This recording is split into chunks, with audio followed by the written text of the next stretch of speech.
Hola, sean bienvenidos y bienvenidas a la clase número 2 de este curso dedicado a la literatura fantástica en Argentina, donde en esta clase, en esta primera parte, esta clase 2, abordaremos la figura de Jorge Luis Borges, una de las figuras centrales de nuestras letras en su producción y en su calidad literaria como escritor nacional y universal en su reconocimiento.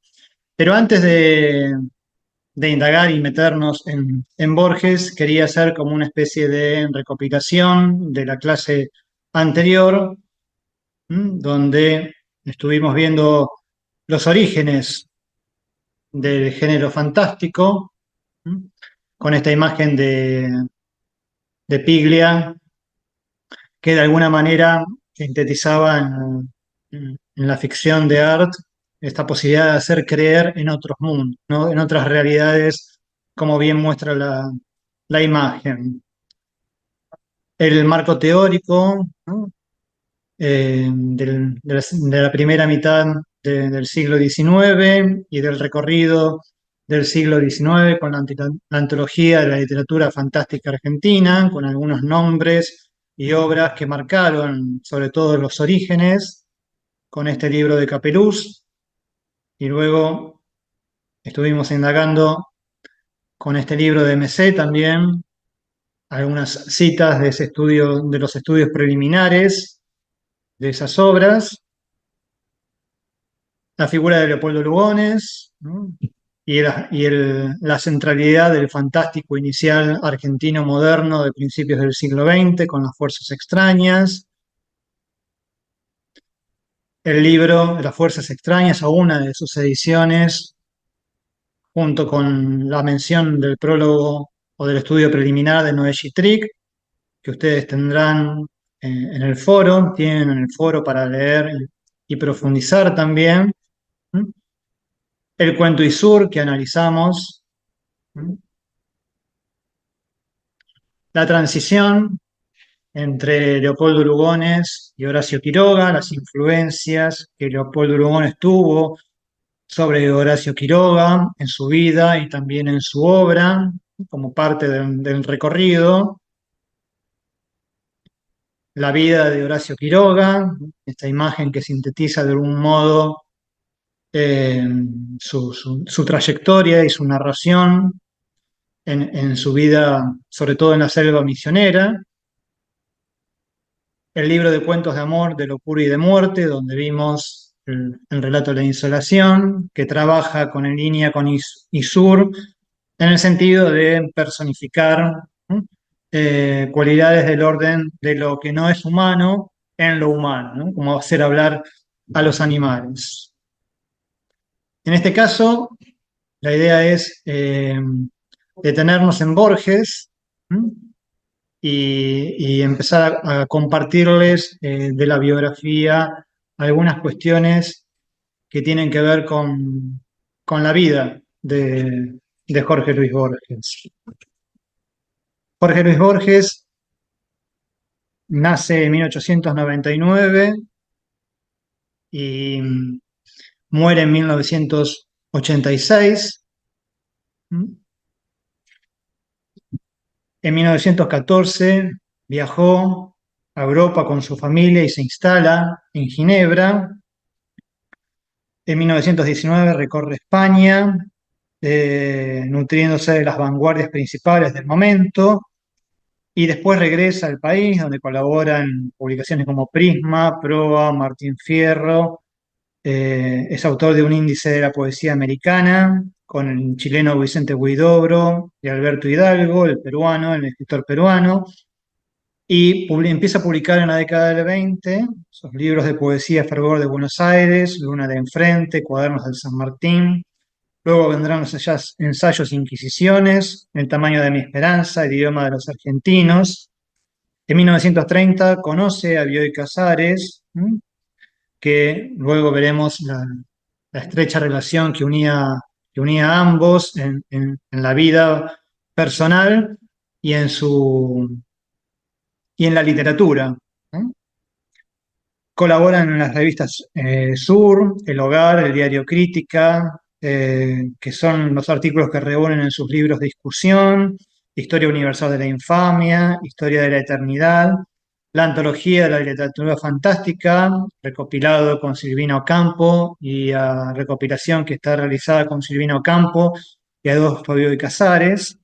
En esa década del 40 publica sus dos libros centrales, que son Ficciones y El Aleph, o dos de sus libros centrales de su producción literaria, y luego seguirían otras producciones muy importantes, Seis problemas para Don Isidro Parodi, junto con Bioy Casares, otras Inquisiciones en 1952, en 1955 es designado director de la Biblioteca Nacional, y luego su estado de salud en relación a la ceguera comienza a ser cada vez mayor hasta quedar prácticamente ciego, pero no impide eso continuar con su labor de escritura, con títulos como El Hacedor de 1960, El Informe de Brody de 1970, El Otro, el mismo de 1964, Elogio de la Sombra de 1969, El Oro de los Tigres de 1972, La Rosa Profunda de 1975 y Los Conjurados de 1985, entre otras de sus obras. Para pensar lo fantástico en Borges es importante, o yo marqué algunos tips para tener de referencia. Por un lado, la cuestión de la perfección formal. Él le daba mucha importancia a que todo debía ser perfecto dentro de una trama y la estructura literaria de un cuento, ¿no? El mecanismo narrativo como artificio debía ser perfecto. No es casual que uno de los libros de ficciones, porque ficciones debemos decir que está compuesto por, bueno, dos libros, uno que es El Jardín de Senderos que se bifurcan, de 1941, donde hay relatos clásicos como Pierre Menard, autor del Quijote, Las ruinas circulares, La lotería en Babilonia, La biblioteca de Babel, y otros artificios de 1944, donde hay textos, relatos como Funes el Memorioso, La forma de la espada, La muerte y la brújula, El fin, donde decreta literariamente la muerte de Martín Fierro y la gauchesca como literatura del siglo XIX. Pero lo que decía es que esta idea de artificio como mecanismo narrativo debía ser perfecta. Nada debía sobrar y nada debe faltar. De esta manera, eso lleva a un sistema de erudición donde se combinaba en Borges, en lo fantástico, la cuestión de su amplio conocimiento e importante conocimiento que tenía, y al mismo tiempo la incursión de lo apócrifo, aquello que sin ser verdadero es como si lo fuera.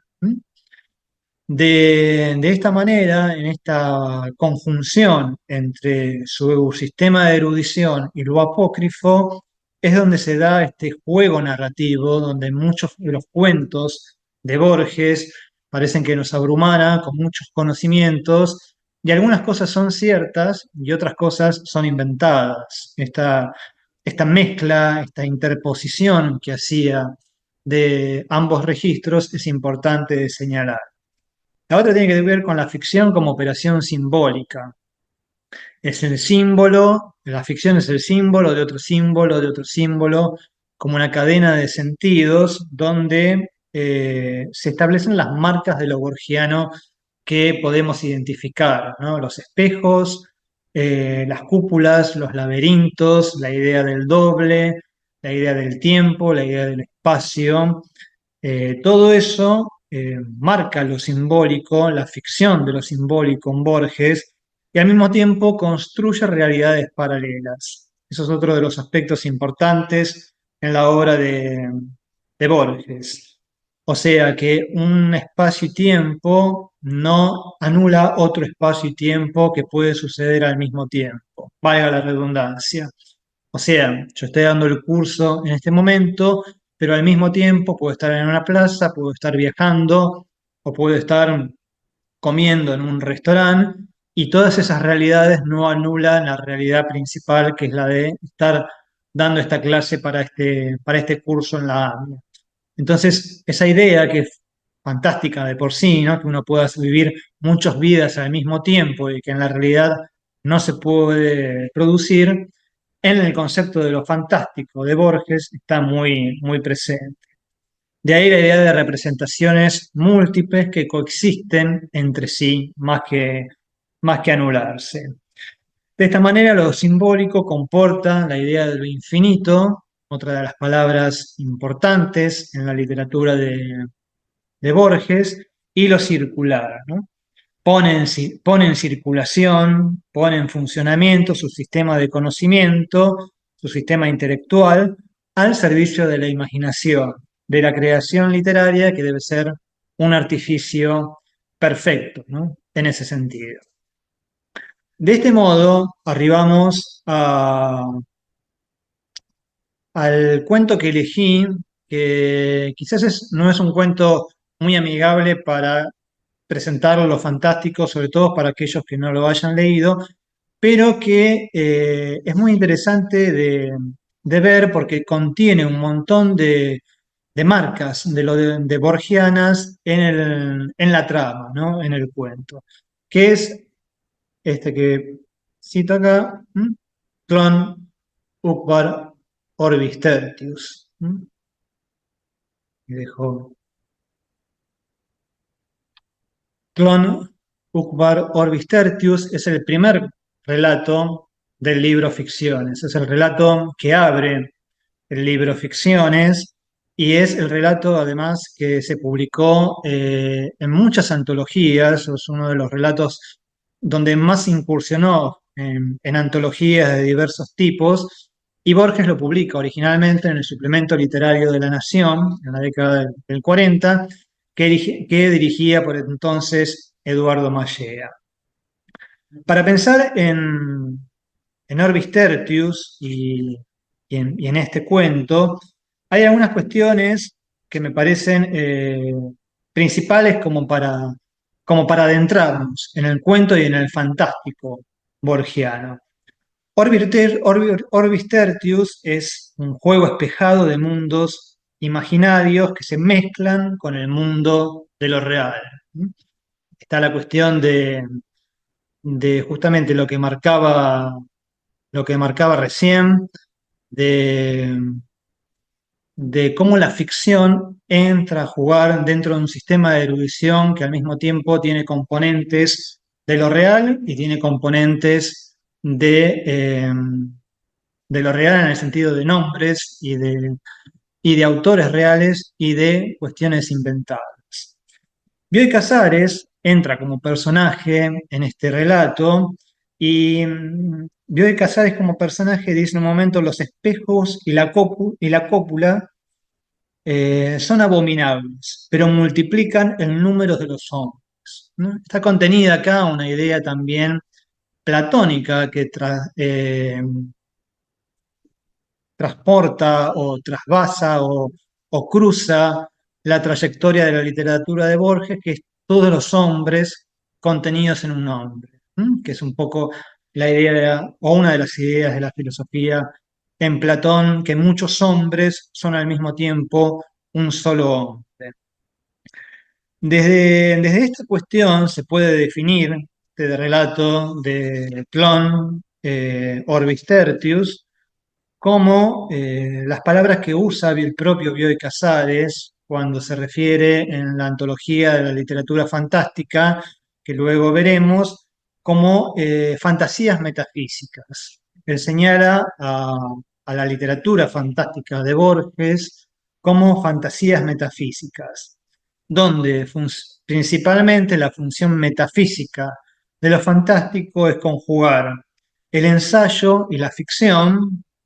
Esos cuentos pueden leerse al mismo tiempo o tienen una débil frontera con el ensayo y viceversa, y al mismo tiempo son ejercicios de inteligencia y de imaginación, ¿m? Que van de la mano, digamos, coexisten ambos desde el punto de vista de la narrativa borgiana. Este cuento, Ukvar, Clon Orbis Tertius, Tiene varios segmentos o varias capas. A mí me interesaba como para, al momento de que ustedes vayan a leerlo o lo relean, tener en cuenta algunas cuestiones en sí. La primera es el concepto de Ukbar, que el concepto de Ukbar, ustedes lo van a ver identificado en la trama, es un país situado aparentemente en Asia y que el narrador encuentra en una enciclopedia. Las enciclopedias también son un elemento muy importante de la obra de Borges, y que esa enciclopedia funciona como espejo de otro mundo, ¿no? La idea de un más allá o de otro mundo. Ukbar, de esta manera, es un país que posee en su historia, en su tradición, una región imaginaria que se llama Tlön. ¿Mm? Vuelvo a la imagen anterior, ¿mm?, para ver los nombres. En Tlön, esta región imaginaria posee un idioma que crea una secta, y ese idioma está vinculado con Orbis Tertius. De esta manera, la función de Orbis Tertius es ser un idioma que borra las fronteras entre la realidad y la ficción, y donde los objetos fantásticos en Tlön aparecen en nuestro país, y al mismo tiempo el lenguaje, las palabras engendran cosas, engendran nuevas significaciones. Así como Lugones estaba interesado en eh, emplear o trabajar el lenguaje desde el punto de vista de su deconstrucción gramatical para hacer hablar al mono, en Borges la cuestión del lenguaje aparece como fundación de nuevos universos, o que la palabra tiene el poder de fundar nuevos universos y de esa manera crear nuevas significaciones. Ahora sí, vuelvo a la tapa, a una de las tapas que me pareció representativa también de este cuento de ficciones editado por Alianza Editorial, de esta mente, ¿no? De este cerebro donde hay proyecciones geométricas, matemáticas que entran a jugar de por sí. En el inicio de Orbis Tertius aparece un personaje, que es un personaje que en realidad es creado por el propio Borges, que se llama Herbert Ashe, o Ashe, donde este personaje deja antes de morir un libro en un bar que el narrador encuentra, y a partir de ahí empieza a sucederse toda esta conjunción del país, ¿no? Del nombre de Tlön, de la región imaginaria, del país que es Ukbar, de la región imaginaria que es Tlön, y al mismo tiempo de este lenguaje que se crea denominado como Orbis Tertius. En su inicio dice: debo a la conjunción de un espejo, de una enciclopedia, el descubrimiento de Ukbar. La enciclopedia falazmente se llama, ¿no?, la Enciclopedia Americana Anglosajona, y es una reimpresión literal, pero también morosa, de la Enciclopedia Británica de 1902. Una enciclopedia que Borges siempre tuvo presente en sus tramas ficcionales, porque era un libro que siempre lo acompañó en toda su vida. Y acá aparece la aventura, ¿no?, del descubrimiento de Ukbar como país, con la colaboración o, bueno, la complicidad de Bioy Casares, que dice en un momento: descubrimos que los espejos tienen algo monstruoso. Entonces Bioy Casares recordó que uno de los heresiarcas de Ukbar había declarado que los espejos y la cópula son abominables porque multiplican el número de los hombres. Y a partir de ahí empieza, de este personaje inventado, ¿no?, de Herbert Ashe, que deja este libro en el bar antes de morir, empieza toda la investigación y toda la caracterización que va haciendo Borges desde la ficción de este cuento, ¿no? Dice, un solo rasgo memorable anotaba que la literatura de Ukbar era de carácter fantástico y que sus epopeyas y sus leyendas no se referían jamás a la realidad, sino a las dos regiones imaginarias, y en una de ellas menciona a la de Tlön. De este modo, en la estructura del relato, tenemos como tres capas, ¿no? La primera tiene que ver con conceptualizar el país, que es el concepto de Ukbar. La segunda tiene que ver con establecer esa región imaginaria, que es Tlön. Y la tercera tiene que ver con el lenguaje que posee esa región y ese país, que es Orbis Tertius, nada más ni nada menos. Cuando termina la secuencia de Herbert Ash, que aparece, ¿no? Dejando este libro en este bar y después de su muerte, aparece o empiezan a aparecer las descripciones y las preguntas acerca de estos conceptos de Tlön, de Ukbag y Orbis Tertius. En un momento se pregunta el narrador, ¿quiénes inventaron a Tlön? El plural es inevitable, porque la hipótesis de un solo inventor ha sido descartada unánimemente.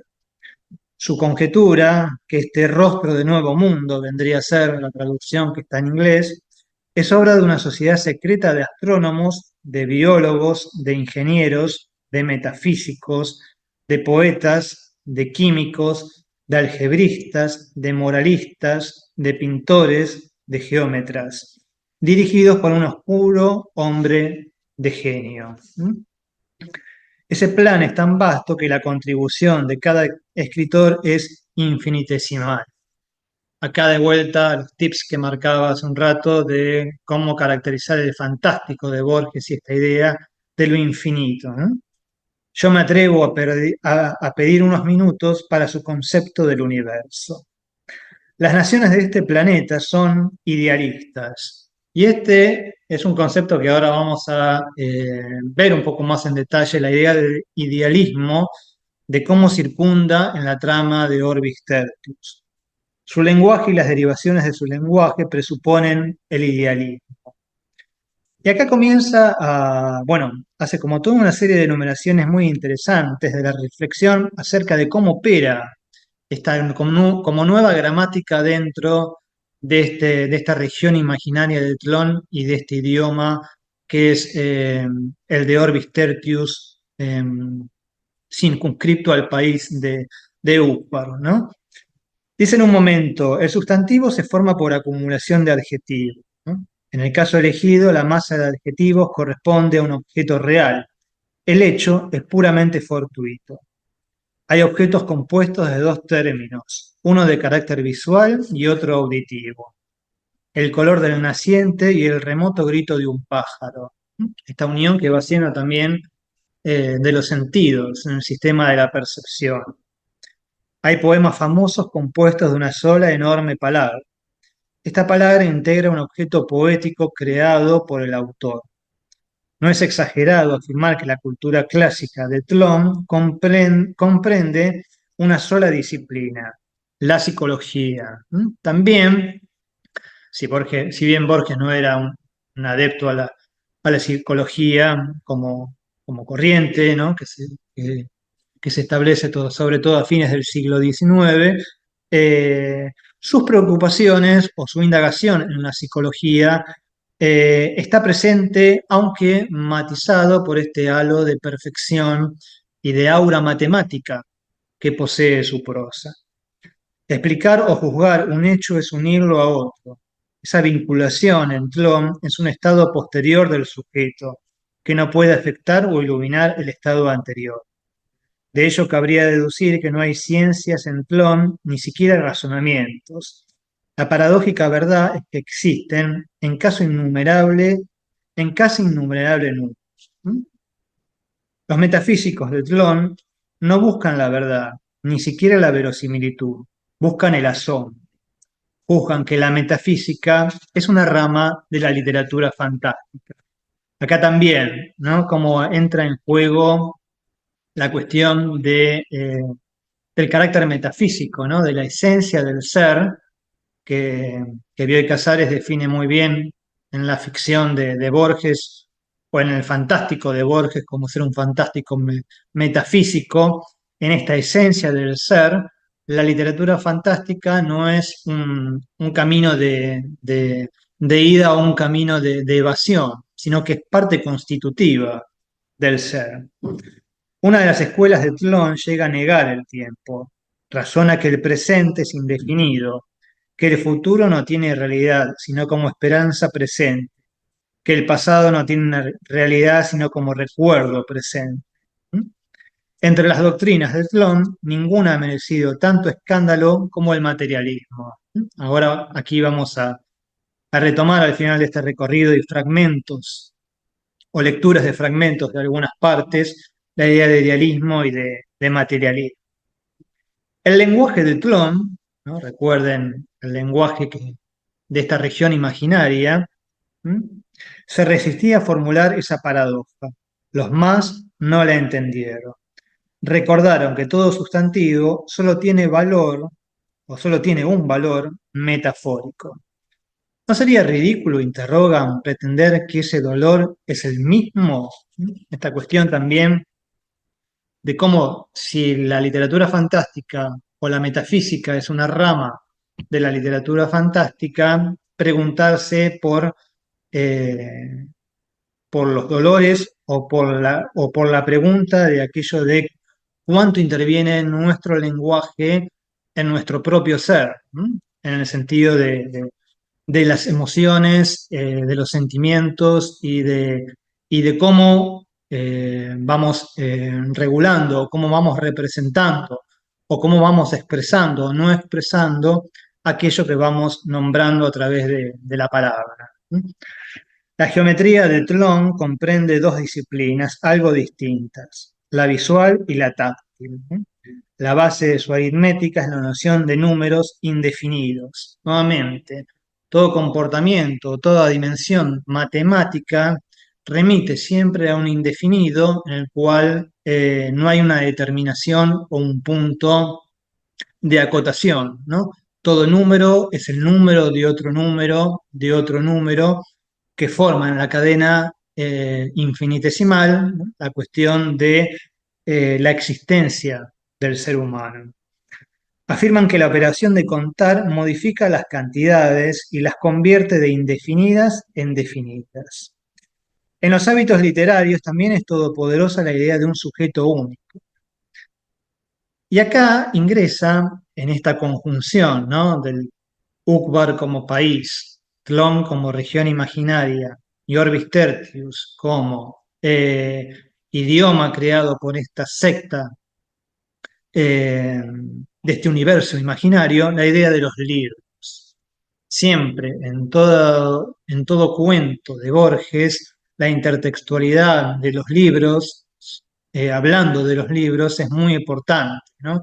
La cuestión de la metaliteratura, la literatura dentro de la literatura como otra de las marcas que quedaron como registro de forma, podríamos decir, maestra o maestro en el arte de poder conjugar estas capas o estas dimensiones. También son distintos los libros, denuncia el narrador. Un libro que no encierra su contralibro es considerado incompleto. Todo libro se alimenta de otro libro, de otro libro, de otro libro, ¿no? Como las proyecciones o en la proyección matemática que podemos ver en la tapa de ficciones de esta edición de Alianza. Siglos y siglos de idealismo no han dejado de influir en la realidad. ¿Mm? Y de acá va en la parte, bueno, haciendo como toda una síntesis para mostrar de manera muy general estos aspectos, hacia la parte final, donde aparece la cuestión de la duplicación, la cuestión del doble. Cuando yo les marqué estos tips de la literatura fantástica en Borges, uno tiene que ver con el tema del doble, un tema que, bueno, muy presente ya en la literatura del siglo XIX y mucho antes también, pero que Borges le va a dar una nueva resignificación. Y podríamos decir, en el final de la primera parte del relato, que termina con una nota que dice Salto Oriental 1940, enuncia el narrador: las cosas se duplican en Tlön, ¿no? Este es un rasgo central. Propende asimismo a borrarse y a perder los detalles cuando los olvida la gente. Es clásico el ejemplo de un umbral que perduró mientras lo visitaba un mendigo y que se perdió de vista a su muerte. ¿Mm? Toda esta cuestión que tiene también que ver con lo efímero o con que las epifanías, las representaciones son siempre efímeras y encadenan otras representaciones del intelecto humano. A veces unos pájaros, un caballo, han salvado las ruinas de un anfiteatro. ¿Mm? Y aquí comienza lo que podríamos decir la segunda parte, que cuando ustedes, bueno, lo lean o lo vuelvan a leer, aparece una postdata que dice postdata de 1947 y hace como el propio narrador, el propio Borges, una cita de este cuento aparecida en la literatura fantástica en 1940, que es como retrotraer la cita de la inclusión de este cuento, porque Orbis Tertius fue incluido por Borges en esta antología de la literatura fantástica que coordinó con Bioy y con Silvina Ocampo, y al mismo tiempo hacer mención de esa paratextualidad, podríamos decir. En marzo de 1941 se descubrió una carta manuscrita de Gunnar Erford, o Erhard, Gunnar Erhard, en un libro de Hinton que había sido de Herbert Ashe. Y acá este párrafo, esta frase es muy importante por lo siguiente. Es una carta que da a luz como si fuera la verdad de esta región imaginaria llamada Tlön. En esta oración, Borges logra reunir o conjuga la cuestión de su sistema de erudición, de conocimiento, con lo apócrifo, con lo que yo mencioné anteriormente. Porque Gunnar Erhard es un personaje inventado por el propio Borges. Pero Hinton fue un matemático, Charles Hinton, un matemático británico y escritor de ciencia ficción que vivió entre 1853 y 1907. Y Herbert Ashe, a su vez, es un personaje inventado por el propio Borges. Entonces, ustedes pueden ver cómo esta mezcla de la erudición y lo real con Erhard, ¿no? Eh, y con Herbert Ashe como personajes inventados, están en la misma línea que un personaje que existió en la realidad como Hinton. Ese es el juego, en una síntesis muy amplia, ¿no? Pero creo que muy representativa como para mostrar que Borges Arce en el 90%, el 95% de su obra literaria, ¿no? Unir el conocimiento con lo apócrifo. Y después va desarrollando qué es lo que sucede con una carta, ¿no? Que muestra o que saca a la luz el misterio que encubre Atlón, ¿no? Esta región imaginaria. A principios del siglo XVII, ¿no? Empezó la espléndida historia, una sociedad secreta y benévola, surgió para inventar un país. En el vago programa inicial figuraban los estudios herméticos, la filantropía y la cábala. Tanto la filantropía como la cábala también van a ser aspectos que a Borges les interese en su obra narrativa y están muy presentes. Buckley es otro de las figuras que se nombran y es también un personaje inventado por Borges que afirma la hipótesis o esta elucidación del verdadero misterio del telón, ¿no? Le dice que en América es absurdo inventar un país y le proponen la invención de un planeta. A esa gigantesca idea añade otra, hija de su nihilismo. la de guardar en el silencio la impresa en oro. Buckley sugiere una enciclopedia metódica del planeta ilusorio. Esta idea de sistematizar a través de los libros la idea de un universo creado. Los hombres mortales son capaces de concebir un mundo. En 1914, la sociedad remite a sus colaboradores, que son 300, el volumen final de la primera enciclopedia de Tlön. Y ahí aparecen las lenguas de Tlön, es una descripción también muy hermosa. También aparecen dos fechas significativas en la parte final. Una es la de 1942, ¿no? Con esta idea de la capacidad que tiene este universo de introducirse en la realidad, ¿no? Ahí es donde cita también a la Argentina y esta idea de puente entre lo fantástico y lo real. Y en 1944, que van a ver la otra fecha, donde describe como una exhumación o la exhumación formal de la primera enciclopedia de Tlön, donde quedan como sentadas las bases, entre comillas, de este universo imaginario creado por la palabra y que ha sido descubierto de alguna manera en noches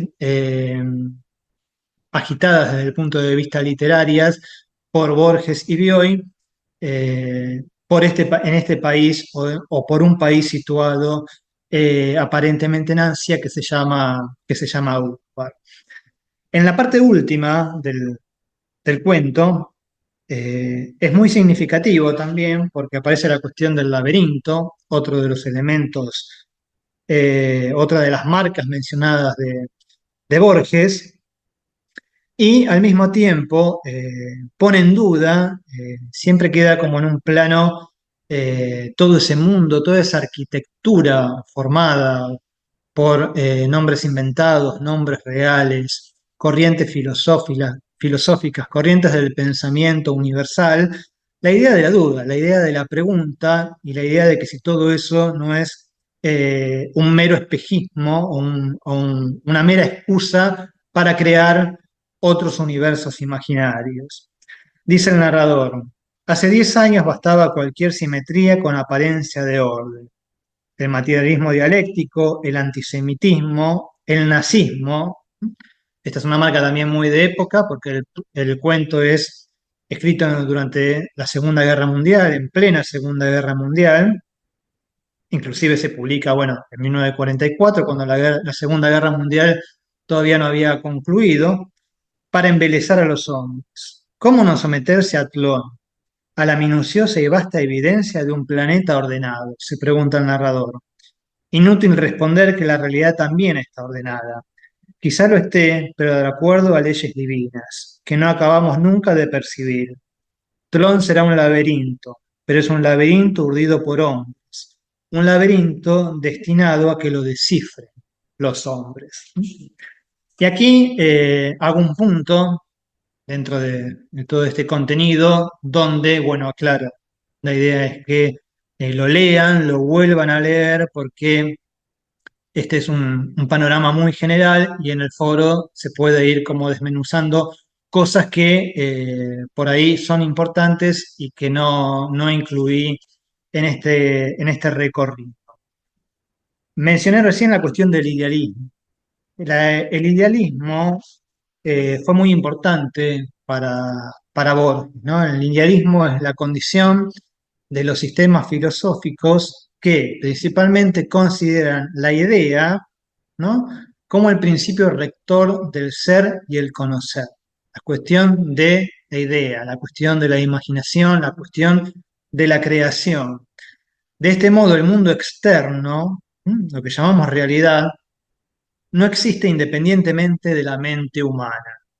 Esta es una condición como sistema filosófico a la cual Borges adhería y a la cual Borges se sentía muy identificado e inclusive Ukbar, Tlön, Orbis Tertius puede y debe ser pensado desde esta idea, desde la idea de que es la mente, es lo que inventamos, lo que creamos a través del lenguaje, lo que puede hacer crear nuevos universos, ¿no? La palabra funda universos, planetas, sistemas universales imaginarios.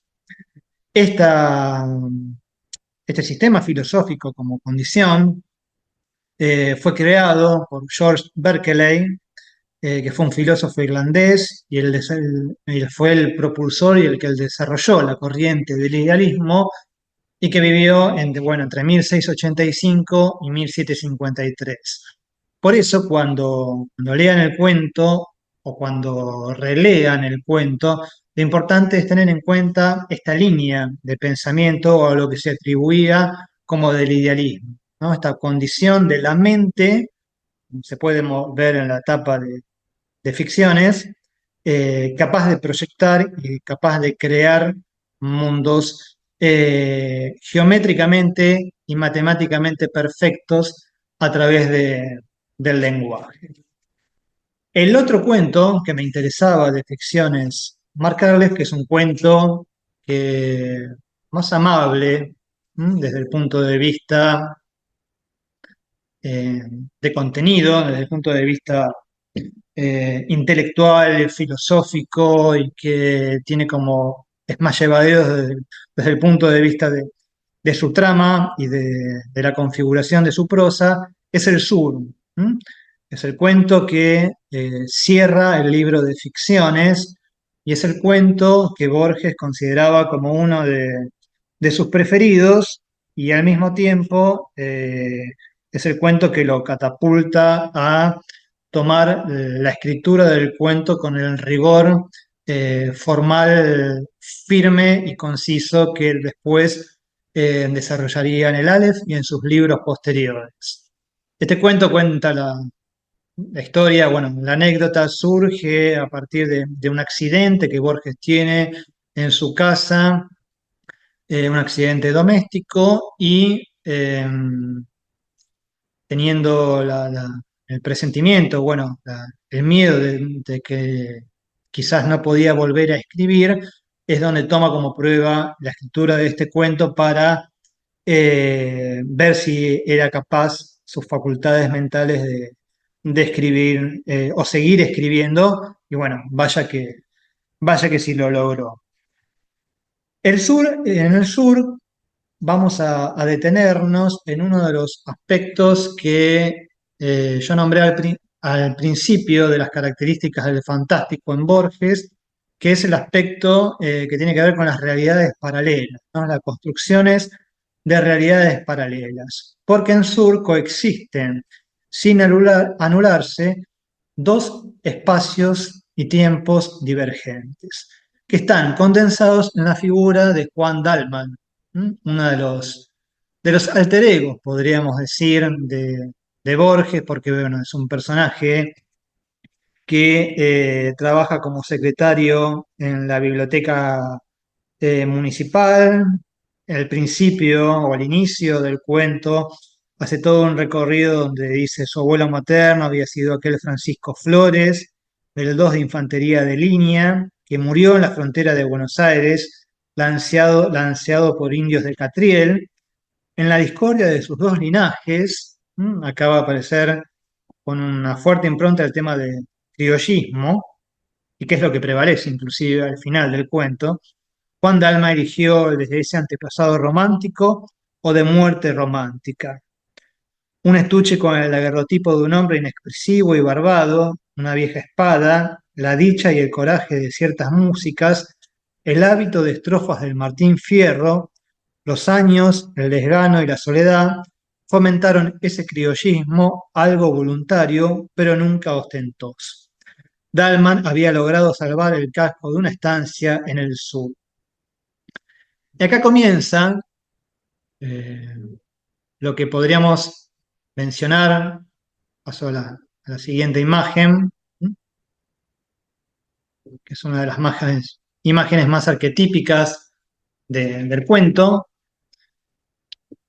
el tema de lo que le ocurre a Dalman, porque Dalman también tiene un accidente, ciego a las culpas, el destino puede ser despiadado con las mínimas distracciones, y tiene un accidente que lo obliga a estar en una convalecencia al principio, pero después debe ser internado en un hospital por el agravamiento de su cuadro, ¿no? De golpearse en su casa. De la misma manera que a Borges le había ocurrido en la realidad en ese accidente doméstico que tiene en 1938.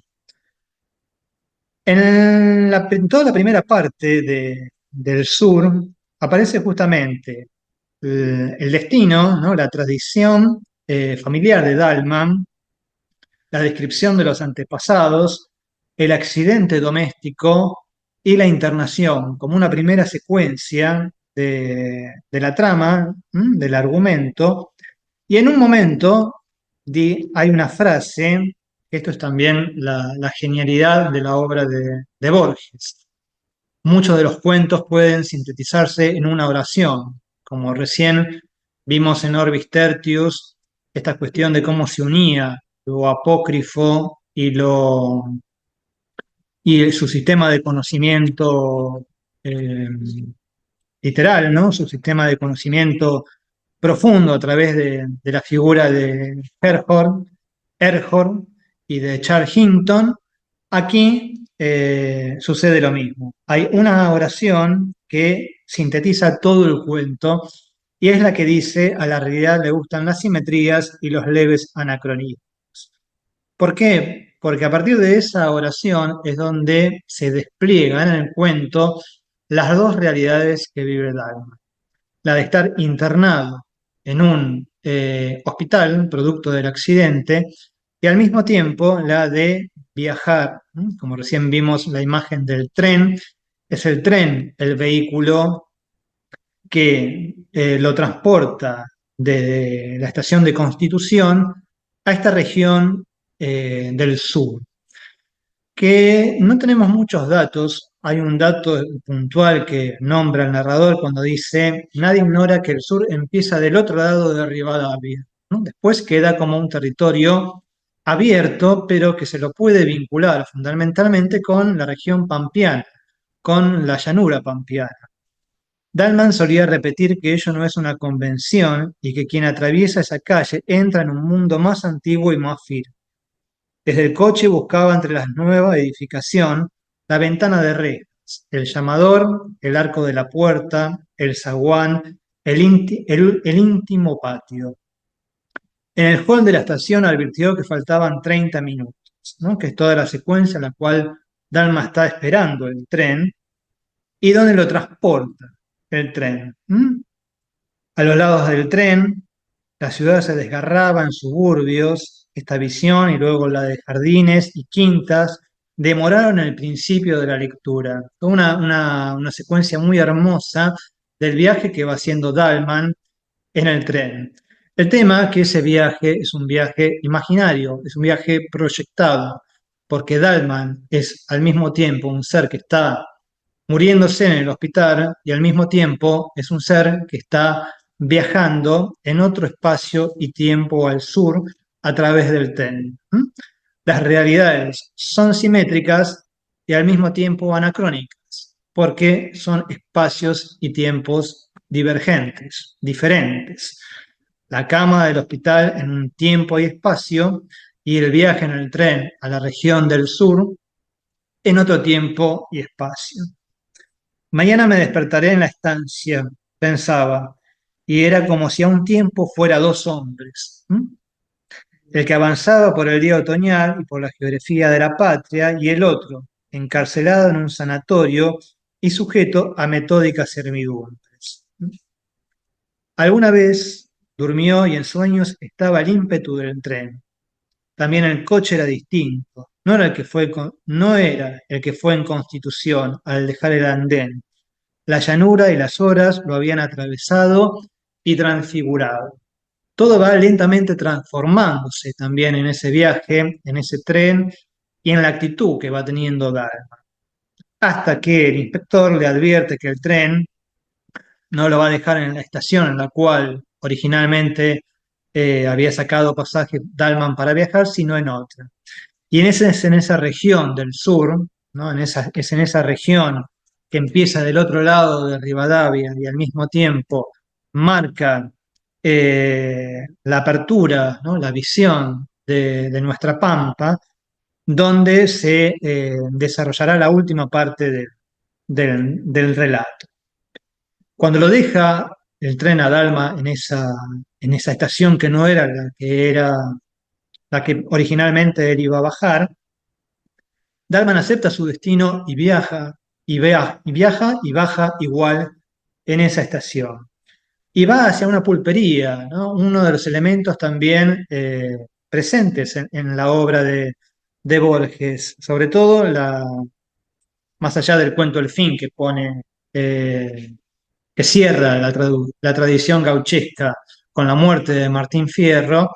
En muchos de los cuentos como este del sur, también se piensa en la cuestión de la gauchesca, en la cuestión del criollo y de todo el mundo que rodeaba la cuestión del criollo, del duelo, del enfrentamiento, de los códigos a vencer, de la cuestión de la hombría, de la cuestión de la valentía, la cuestión del coraje. El almacén alguna vez había sido punzó, pero los años habían mitigado para su bien ese color violento. Dalman, adentro, creyó reconocer al patrón. Luego comprendió que lo había engañado su parecido con uno de los empleados del sanatorio. Si leen o vuelven a leer el cuento, van a ver este tipo de marcas muy sutiles, que son detalles muy significativos en el cuento, porque todo el tiempo va y viene entre un espacio y tiempo y otro espacio y tiempo, ¿no? Entre el hospital y el destino de Dalman que elige en esa pulpería a la cual había llegado por el viaje del tren. Dalman se acomodó junto a la ventana. La oscuridad fue quedándose con el campo, pero su olor y sus rumores aún le llegaban entre los barrotes de hierro. Dalman de pronto sintió un leve roce en la cara, junto al vaso ordinario de vidrio turbio. Sobre una de las rayas del mantel había una bolita de miga. Eso era todo, pero alguien se la había tirado. Estándose en esa pulpería, para los que leyeron el cuento, para los que lo lean, van a ver esa escena que es muy significativa de alguien que empieza a molestarlo tirándole una miga de pan. Otra bolita lo alcanzó a los pocos minutos y esta vez los peones se rieron.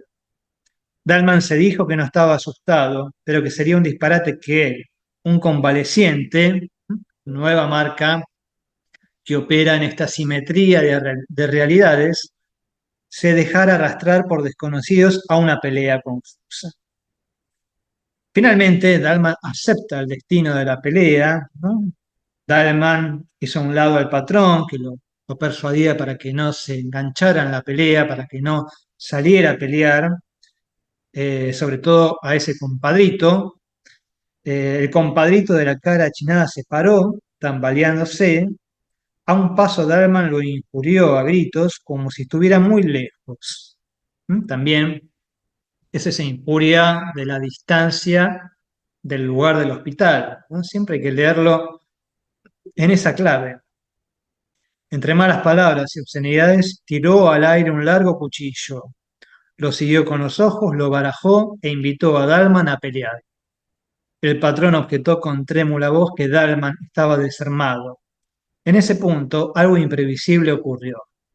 Desde un rincón, el viejo gaucho extático, en el que Dalman vio una cifra del sur, ¿no? Esta idea del sur como paisaje, pero el sur es el destino inexorable al cual se enfrenta el personaje al elegir la forma en la que quiere morir. Le tiró una daga desnuda que vino a caer a sus pies. Era como si el sur hubiera resuelto que Dalman aceptara el duelo. ¿Mm? El arma no servirá para defenderlo, sino para justificar que lo mataran. No hubiera permitido en el sanatorio, o no hubieran permitido en el sanatorio que me pasaran estas cosas, ¿no? Piensa Dalman mientras sale al duelo con el compadrito desde el sanatorio. Y ahí aparece la parte final, que es también muy, muy significativa, cuando dice que se puede ver también en la imagen que les comparto, y ahora voy a hablar de esa imagen un poquito al final de esta primera parte de la clase 2, cuando dice salieron, y si en Dalman no había esperanza, tampoco había temor. Sintió al atravesar el umbral que morir en una pelea de cuchillo a cielo abierto y acometiendo hubiera sido una liberación para él, una felicidad y una fiesta. En la primera noche del sanatorio, cuando le clavaron la aguja, sintió que si él entonces hubiera podido elegir o soñar su muerte, esta es la muerte que hubieras elegido o soñado. Dalman empuña con firmeza el cuchillo, que acaso no sabrá manejar, y sale a la llanura. Esta imagen del Borges con el cuchillo, con la daga, como si fuera a pelear, corresponde a un registro muy importante a nivel cinematográfico, que es el de la única actuación de Borges en el cine. Y pertenece a un documental que se llama Borges, un destino sudamericano, que es una mezcla de ficción y autobiografía. Es un documental corto que dura media hora, que adapta el cuento del sur, pero lo adapta con el detalle más que significativo y con el plus más que significativo de que es Borges el protagonista principal haciendo de Dalman. ¿Mm? En el foro les va a quedar, para quien les interese, ver el link del tráiler donde Borges habla y cuenta un poco de esta experiencia del cine, y hay algunas imágenes del documental filmado sobre todo en la parte última del cuento, ¿no? La que tiene que ver con la pulpería y el reto al duelo que le hace el compadrito y que Dalman acepta y en el cual elige su forma de morir. ¿Mm? La imagen también, apuntando con la daga, es al otro libro que veremos en la segunda parte de esta clase número 2, que tiene que ver con el Aleph, también siguiendo la tradición y la línea del fantástico descrito hasta aquí. ¿Mm? De esta manera, ¿mm?, es importante, como para recapitular, eh, elegir Orbis Tertius como forma de compendio en el cual aparece la erudición, lo apócrifo y la importancia de la creación de universos imaginarios a través de la palabra, y elegir el sur para ver de un modo más puntual esta cuestión tan fascinante que es cómo una persona puede vivir en realidades múltiples sin anularse una realidad con la otra. Así que los espero a todos y a todas en la segunda parte de esta clase para continuar con Borges y el fantasma.